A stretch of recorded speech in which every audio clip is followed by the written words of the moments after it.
Amém, irmãos? Espero que os irmãos estejam bem, em paz.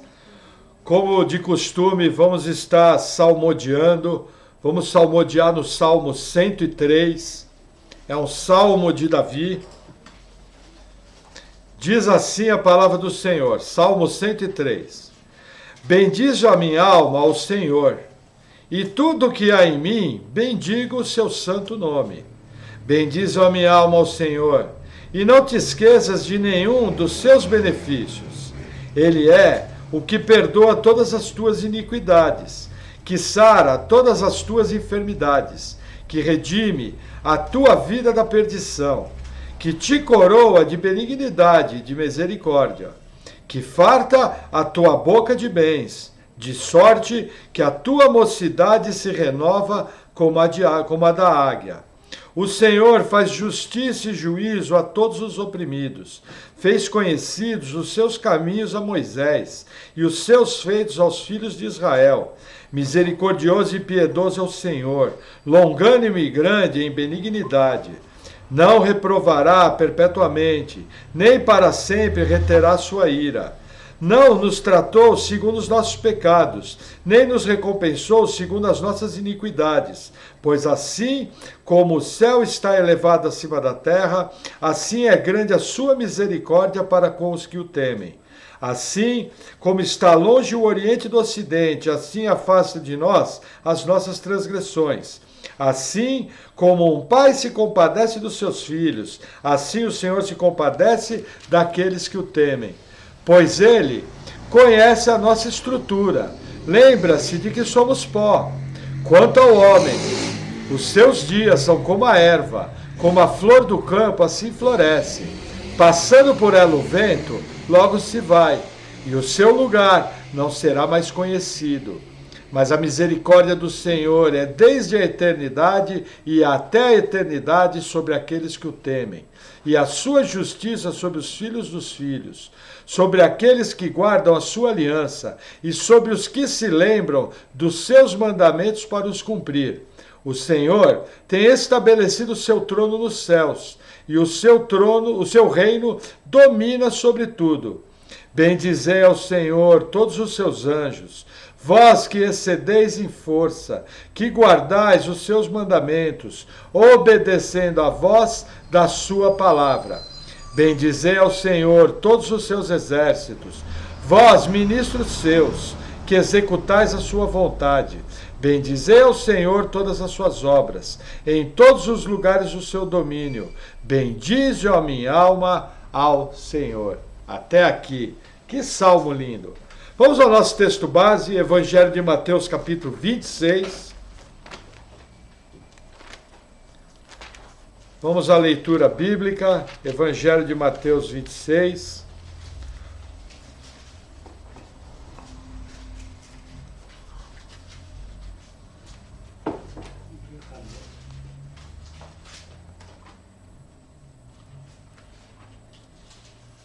Diz assim a palavra do Senhor.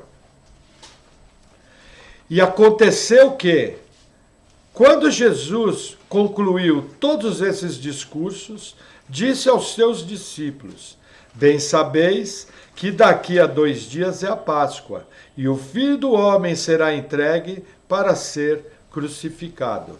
Até aqui. Vamos orar. Senhor, obrigado por tua palavra. Eu oro te agradecendo, Senhor, porque podemos aprender a tua palavra, e oro pedindo que o Senhor venha agindo poderosamente em nosso meio, edificando tua igreja através da palavra. Senhor, que o Senhor venha me capacitando a pregar de maneira bíblica e que os meus irmãos possam ser o solo fértil, aprendendo diretamente de ti, Senhor. Vem com o teu poder, edificando tua igreja em tua palavra. No nome de Jesus, amém. Amém, amém, irmãos. Veja, irmãos, só alguns detalhes. Nós encerramos todo o nosso discurso escatológico, o nosso não, de Jesus.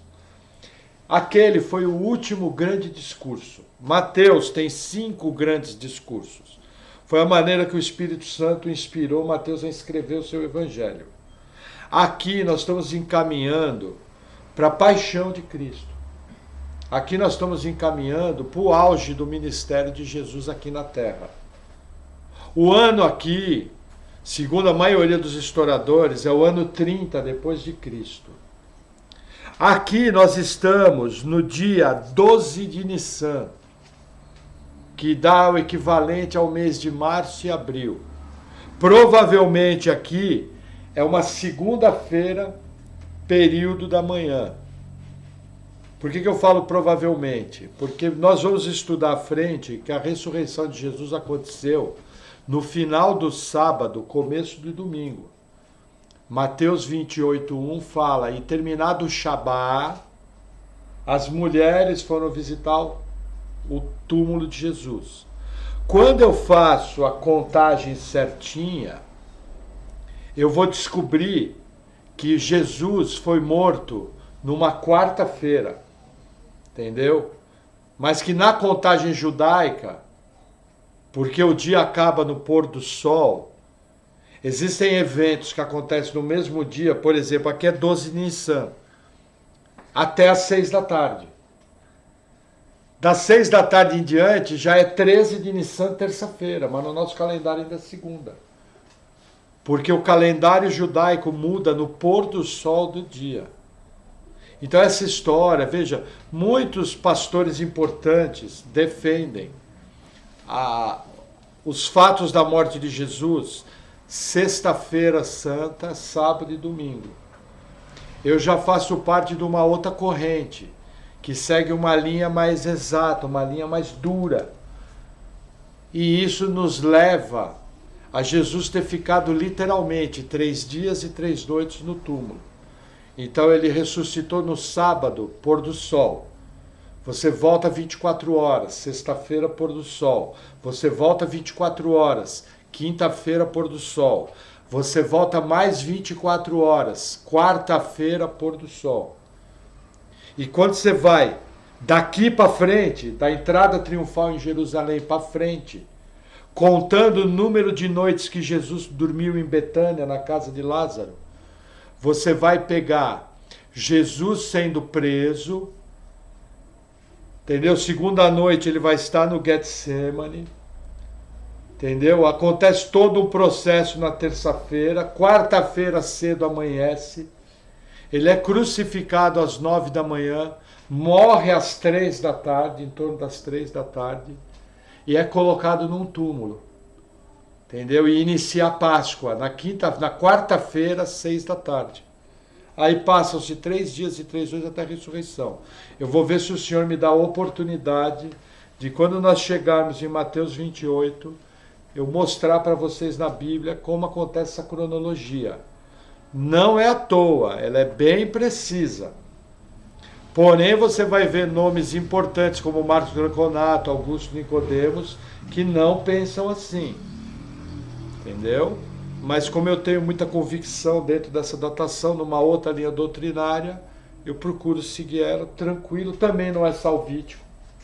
É apenas uma especulação cronológica. O que eu quero que os irmãos entendam é os fatos que vão começar a acontecer aqui. O que vai acontecer aqui muda completamente do assunto que nós estávamos lidando. Aqui, Jesus vai se apresentar como o testador, o autor de uma nova aliança, que no futuro viria a atingir a nós, para que fôssemos salvos. Isso aqui é o evento mais importante.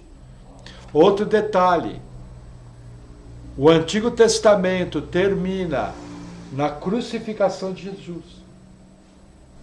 O Novo Testamento começa após a crucificação. Entendeu? O Antigo Testamento não termina em Malaquias. Aqui nós ainda estamos em dias da lei. Quando acaba o Antigo Testamento? Quando o Novo Testador morre, que é Jesus. Entendeu? É o que nós vamos ver hoje. Então aqui nós estamos caminhando para a paixão e morte de Jesus. Ó, entendam. A crucificação era uma morte horrível. Não se falava nem o nome. As famílias tinham vergonha de dizer que teve um parente crucificado. Para vocês terem uma ideia, os corpos dos crucificados eram jogados para os cachorros comerem. Para vocês terem uma ideia, o primeiro corpo encontrado na arqueologia de um crucificado foi no século XX.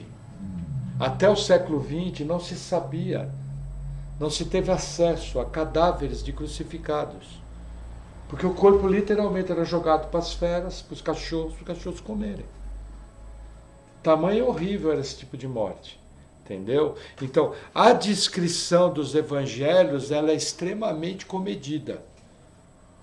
Porque se eu sair aqui descrevendo cada passo da crucificação, muitos aqui não vão aguentar, vai subir até a pressão. Porque a crucificação é uma coisa horrível. É uma morte terrível. Entendeu? Mas era necessário que a coisa funcionasse assim. Então aqui a gente entra numa outra dimensão. Aqui o amor de Deus realmente é provado.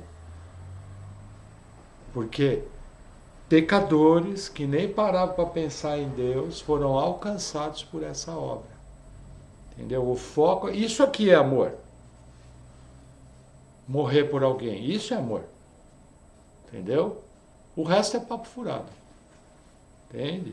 E Jesus sabia exatamente o que estava acontecendo. Porque olha que interessante, vou reler o versículo 1.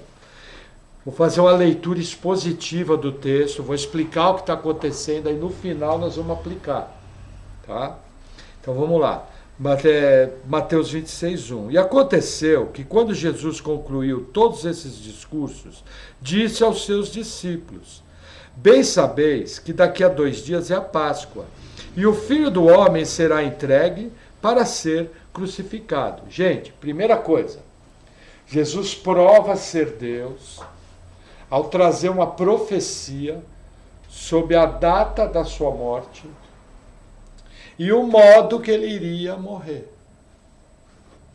Então Jesus é claro, daqui a 2 dias é a Páscoa.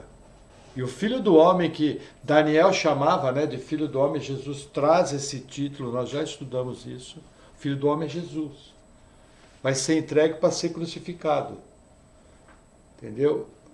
Dezenas de profecias se cumpriram na morte de Jesus, provando que ele é o Cristo. E aqui Jesus, Mateus, ele frisa isso de maneira seguinte, olha, Jesus está dizendo quando ele vai morrer na Páscoa e a maneira que ele vai morrer. Curiosamente, a crucificação não era uma pena judaica, o que torna a profecia mais espetacular. As penas judaicas não envolviam crucificação. E Jesus está em Jerusalém. Isso torna essa profecia mais espetacular. Entendeu? Por quê? Porque centenas de anos antes foi profetizado, entendeu? Lá em Deuteronômio, dizendo: maldito aquele que foi pendurado no madeiro. Nós vamos estudar isso. Agora, por que Jesus teve que morrer na Páscoa? Veja, a Páscoa não é uma festa cristã. A Páscoa é uma festa judaica. A nossa Páscoa é Jesus Cristo. Ele é a nossa Páscoa, ele é o nosso Cordeiro Pascal.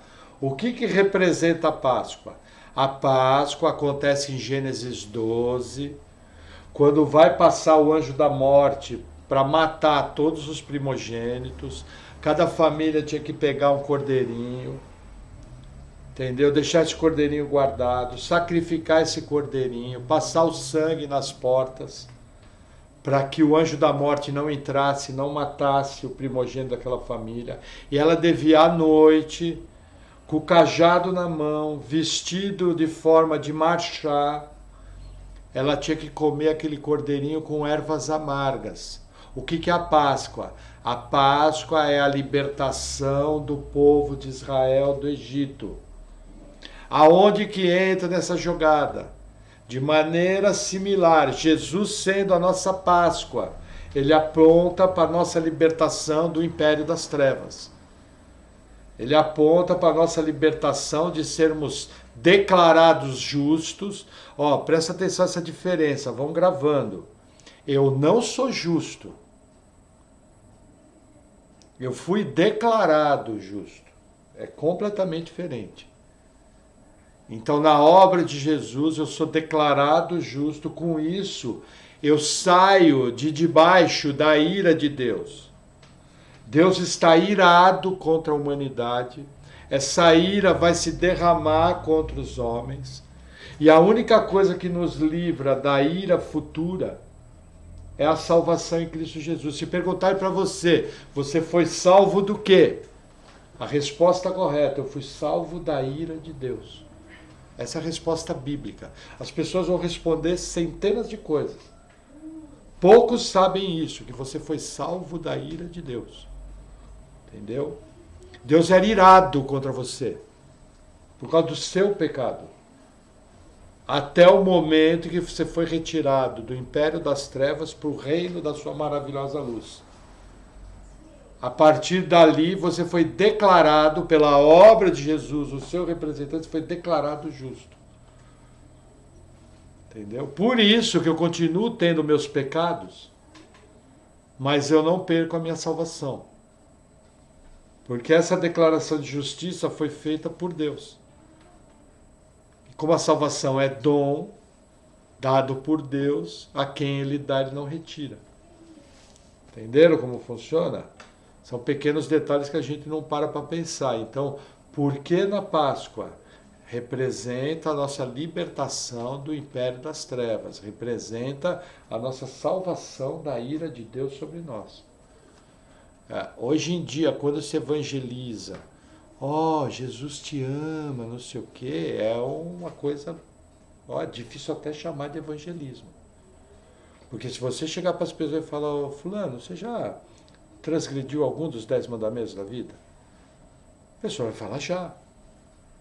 Aí você sabia que Deus está irado com você, a ponto de mandar você pela eternidade para o inferno por causa desse pecado? A pessoa vai assustar, as pessoas não sabem disso.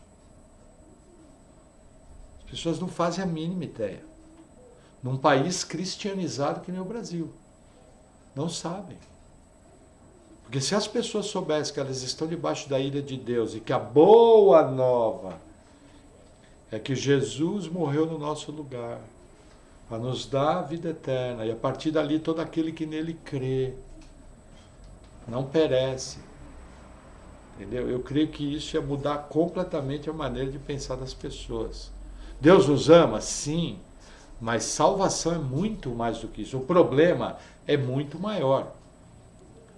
Para vocês